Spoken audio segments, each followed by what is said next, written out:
Terima kasih sekali nih pemirsa masih setia bersama kami di Ngeteh Pagi, ngobrol sama Teteh di pagi hari.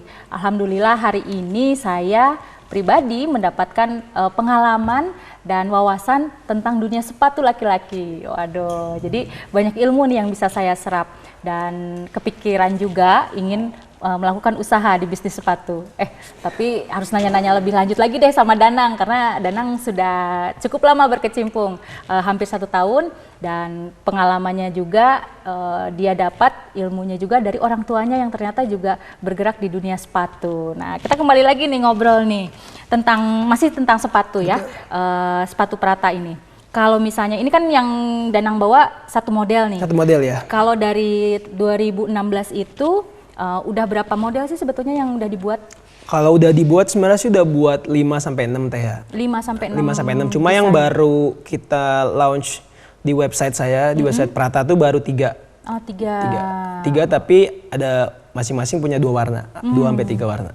Oh, jadi dari masing-masing model ada 2-3 warna. Ya. Warna-warnanya itu warna-warna ini aja ya? Warna biasa itu ada yang pasti hitam, coklat, dan juga sama biru. Biru tua. Biru tua ya. Jadi warna-warna basic untuk pria. Betul. Seperti itu. Nah, sekarang kalau saat Danang membuat konsep atau membuat desain, apakah Danang, saya punya ide, terus saya buatkan, lalu dijahit dan langsung dijual, atau konsepnya seperti apa sih Danang? Konsepnya itu kalau pasti saya punya ide nih, pasti saya konsultasiin dulu ke pengrajin saya. Ini gimana Kang, bisa nggak? Apa ada yang kurang, ada yang masukan segala macam, kita dibuat dulu 1 pasang, 1 pasang jadi, baru kita coba tawarin ke teman sekelas saya, kelinci percobaan ibaratnya. Dikasih, kita kasih harga murah bisa dibilang, dia harga produksi, pasti mereka bakal ngasih masukan karena kita jual murah sebetulnya. Dia ngasih masukan, kita coba tulis, balik lagi ke vendornya, dicoba dimodif Kang, tambahin ini dikit, ini dikit. Seperti itu. Biasanya itu yang 2 kali kayak gitu, yang 3 kali udah oke sih biasanya. Baru kita coba. Gitu. Nah, dari sana lalu dibuat agak banyak. Agak banyak, benar. Jadi akhirnya dijual lah gitu ya. Nah, sejauh ini nih selain menawarkan ke teman-teman dan lalu di upload di Instagram ataupun websitenya, pernah ngadain ini juga nggak, bazar kah atau ngikutin kegiatan-kegiatan untuk mempromosikan sepatunya? Kalau pameran gitu teh ya. Kalau pameran tuh karena dari prodi saya, wirausaha sendiri itu udah ngadain banyak, kita Prata selalu ikut. Bisa dibilang tuh ada 4-5 lah. 4-5. Ada yang di Jakarta, ada yang di Bandung, ada yang di BC, ada yang di ITB sendiri. Gitu, ya. Dan yang terakhir kemarin yang di PVJ itu ya, ikut juga? Ikut juga yang PVJ. Oke, nah lalu dari masyarakat luas nih ya, bagaimana respon mereka terhadap sepatu yang dijual oleh Danang, jadi merek Prata ini? Kalau pertama respon dari luar sendiri itu pasti masih bertanya-tanya dulu teh, kan memang brand baru, memang harus jadi setiap ada pameran harus saya ngejelasin dulu, ini kulitnya dari gimana, dalamnya pakai apa. Nah itu sih respon dari luar. Cuma kalau dari teman atau lihat dari Instagram biasanya itu udah tahu karena ada foto-fotonya kan lebih jelas, dan saya jelasin di foto-fotonya, captionnya. Jadi di caption setiap promosi sepatu itu udah ada penjelasan ya? Iya. Jadi bahan sepatunya, kemudian bagaimana ini diproduksi, diolah seperti itu ya? Betul. Wah, nah lalu kendala nih pada saat di perjalanan tentang sepatu ini, ada nggak kendala-kendala yang ditemuin?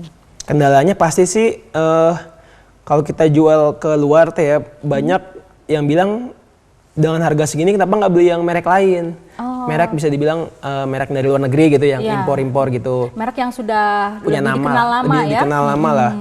Maka itu mungkin harus ada edukasinya di situ yang bisa dibilang susah teh. Kita harus ngejelasin dari segi produksinya lebih oke, dari bahan-bahannya lebih oke, dari situ. Terus ada juga dari segi pengrajin, dimana kita kan pengrajin kan nggak cuma punya saya doang, apalagi di Cibaduyut.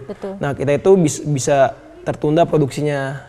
Di situ masalahnya, harus bersaing, harus dikejar terus sama pengrajin yang lain kan dia juga ngerjain brand lain gitu. Oke, jadi memang lebih ke komunikasi dengan para pengrajin ya? Bisa dibilang gitu ya. Jadi apa sih pendekatannya Pendekatannya, bagaimana ya. supaya target yang diinginkan dari Prata bisa tercapai dibuat, ya? ya, betul. Jadi pengennya seminggu, kalau bisa seminggu jangan sampai lebih gitu ya? Oh. Kan nggak enak sama yang nungguin yang belinya. Betul, yang pesan gitu ya?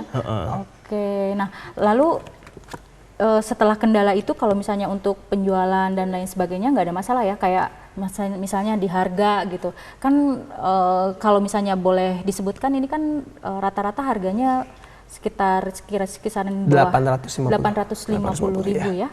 Itu gimana kalau untuk Nah makanya tuh untuk harga sendiri kita harus pintar-pintar milih target pasarnya teh.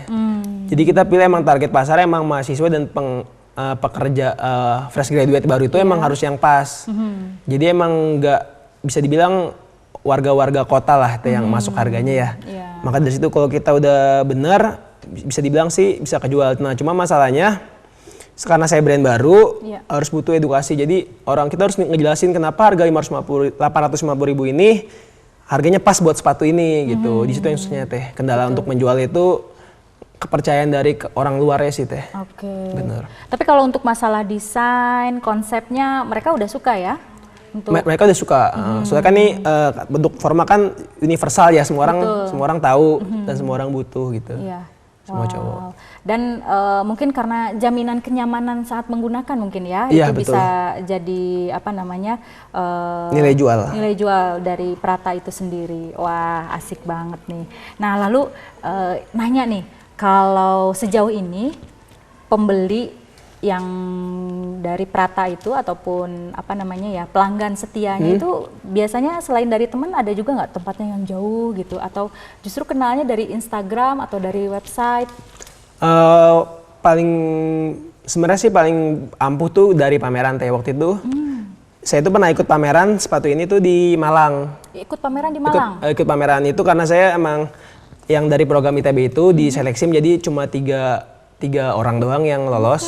Dan kebetulan Prata masuk dan dikasih space pameran di Malang. Mungkin dari Malang situ tahu di universitas udah di UB Brawijaya. Dari situ mungkin paling jauh tuh ke Malang lah teh. Ke Malang. Biasanya masih Jakarta, Tangerang gitu. Biasanya Jakarta, Bandung gitu Jakarta, ya. Bandung, ini paling jauh di Malang ya? Sampai Malang ya. Wow, dan responnya juga positif ya di sana. Responnya ya? positif. Oke, wah, untuk kalau misalnya mengenai konsep atau apa, desain mereka udah percayalah gitu ya. Udah seru banget ini kalau misalnya udah pakai sepatu ini udah istilahnya panggayana weh. Ya, lalu nih untuk mengatasi persaingan nih ya.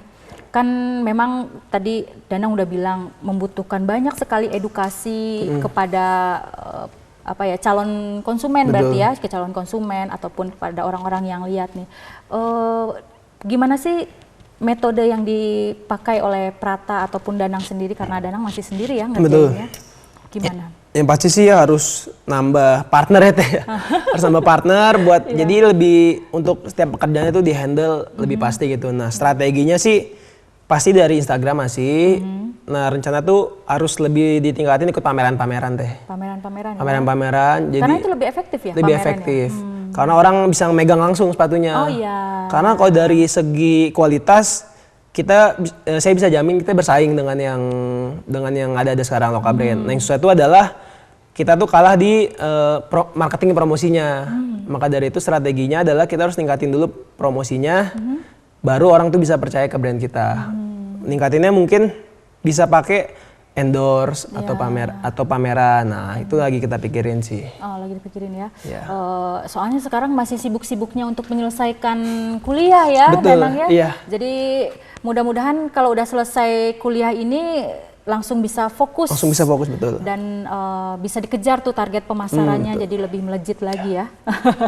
Ya, nanti Danang kita akan lanjut lagi. Kita mau tanya kalau misalnya pengen beli produknya Prata ini di mana dan berapa modelnya, yang kayak gitu deh. Nanti kita tanya ya. Jadi pemirsa juga pasti penasaran nih, pengen tahu nih di mana kalau kita pengen ngedapetin ataupun minimal kepo-kepoin dulu Instagramnya atau websitenya di mana ya. Wah, nanti ya setelah yang satu ini kami akan kembali.